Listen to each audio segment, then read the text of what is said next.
मित्रांनो, पुण्यातील तब्बल 1800 कोटींची जमीन फक्त 300 कोटींत आणि या व्यवहारामध्ये थेट राजकारण्यांच्या मुलाचं नाव. तर आज आपण चर्चा करणार आहोत मुंढवा जमीन प्रकरणाची, ज्याने संपूर्ण महाराष्ट्रात तर काय तर संपूर्ण देशाचं राजकारण ढवळून काढले. तर नुकत्याच समोर आलेल्या म्हणजेच 17 फेब्रुवारी 2026च्या माहितीनुसार जी विकास खारगे समिती होती, त्या विकास खारगे समितीने पार्थ पवार यांना या प्रकरणामध्ये क्लीन चिट दिली आहे. पण प्रश्न तसा की तसाच उरतो की ज्या कंपनीमध्ये पार्थ पवार यांची 99% भागीदारी आहे, त्या कंपनीच्या व्यवहारामध्ये पार्थ पवार यांचं नाव कसं काय नाही.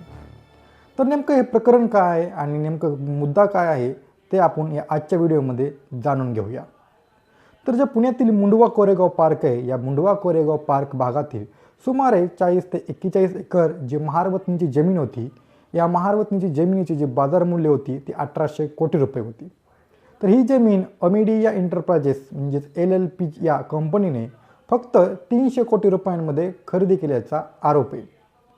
21 कोटी रुपयांचे मुद्रांक शुल्क भरणे अपेक्षित असताना देखील सवलत देऊन फक्त 500 रुपये आकारले गेले, ज्यामुळे सरकारी तिजोरीचे मोठे नुकसान झाले.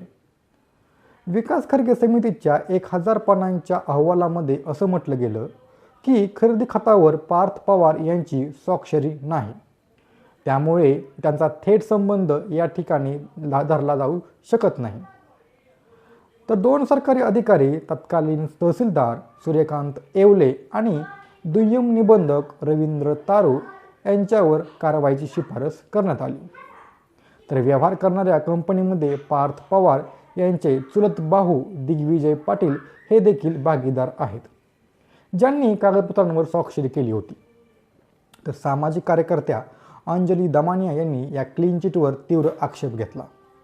अहवाल अधिकृतरित्या जाहीर होण्यापूर्वीच बातम्या कसं काय बाहेर येतात, असा सवाल त्यांनी केला. तर अशा प्रकारे त्या हायकोर्टामध्ये जाण्याचा देखील त्यांनी इशारा दिला आहे. शिवसेनेचे UBTचे संजय राऊत यांनी देखील कायद्याचे रक्षकच कायद्याला पायदळी तुडवत आहेत अशी टीका करत पार्थ पवार यांनी चौकशीला सामोरं जावं असं म्हटलं. तर अजित पवार यांच्या निधनानंतर जानेवारी 2026मध्ये आता पार्थ पवार यांना राज्यसभा मिळण्याची शक्यता वर्तवली जाते.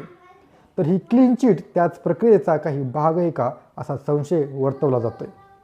तर कायद्याच्या चौकटीमध्ये पार्थ पवार सुटले असले तरी नैतिकतेच्या चौकटीत जनता काय विचार करते, तुम्हाला काय वाटतं? ही खरोखरीच क्लीन चिट आहे की राजकीय सोय आहे, हे आम्हाला कमेंट्समध्ये नक्की सांगा.